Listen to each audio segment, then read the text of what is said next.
The Tibetan Buddhist community shares a centuries-long cultural bond with India. Be it the widely revered cultural sites, the many similar beliefs, or the fact that Buddhism has always found a safe home for itself within the country, there is no denying that these people-to-people ties transcending international borders are one of the major reasons why the 14th Dalai Lama, Tenzin Gyatso, escaped to India in 1959. India's warm, vibrant and welcoming culture is also the primary reason why even today, the Tibetan government in exile, called the Central Tibetan Administration, continues to function from Dharamsala in Himachal Pradesh.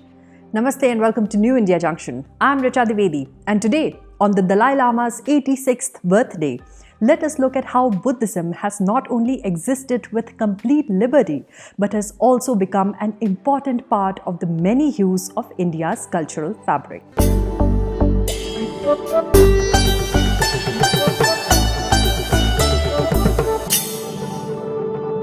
Since 2014, India has been celebrating and preserving its unique cultural identity with a renewed focus, be it through promoting local artisans or by solidifying the age-old Buddhist connect.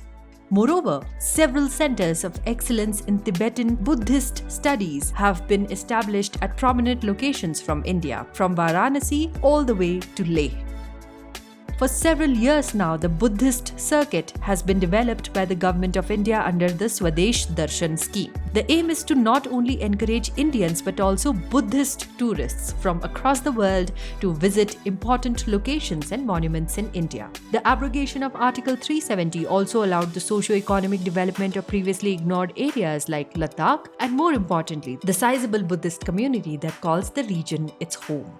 In fact, these programs to preserve and protect our cultural links aren't just functional in India. The Archaeological Survey of India has been helping in restoring pagodas in Bagan, Myanmar, and the Ta Prohm complex in Cambodia as well, including several other sites across Southeast Asia. In April this year, the Dalai Lama had announced a contribution to the PM CARES Fund for aiding the country's efforts in combating COVID-19. Earlier in 2020, the Special Frontier Force of India had been instrumental in repelling the aggression from across the border. These are just a few of many examples of how compassion, understanding, and freedom are always rewarded with an equally genuine gesture. The Dalai Lama has also, on several occasions, lovingly addressed himself as a son of India.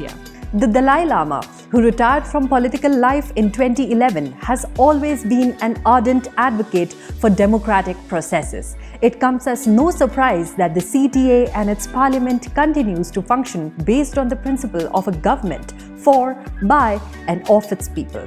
Of course, existing within the world's largest democracy has allowed the CTA to not only thrive but to also learn from India's massive and efficient campaigns to hold fair elections. The Dalai Lama's birthday marks one of the most important events in the Tibetan calendar. Artists, performers, and followers from across the world make their way to Dharamsala each year and participate in the festivities. An interesting facet was always the seamless mingling of multiple culture.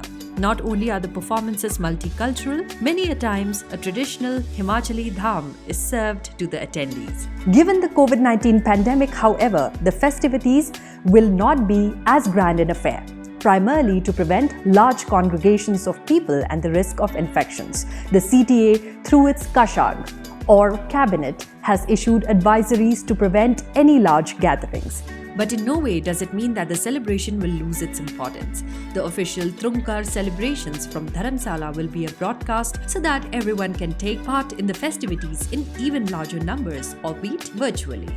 This vibrant and multicultural society has been one of the definitive factors of India's unique identity. Our ancient ideas of religious harmony and ideals such as Vasudhaiva Kutumbakam are one of the major reasons why many small communities in India, be it Parsis, Sikhs, Jains or Buddhists, to name a few, don't just simply exist but also contribute vastly to the mix of cultures that is India.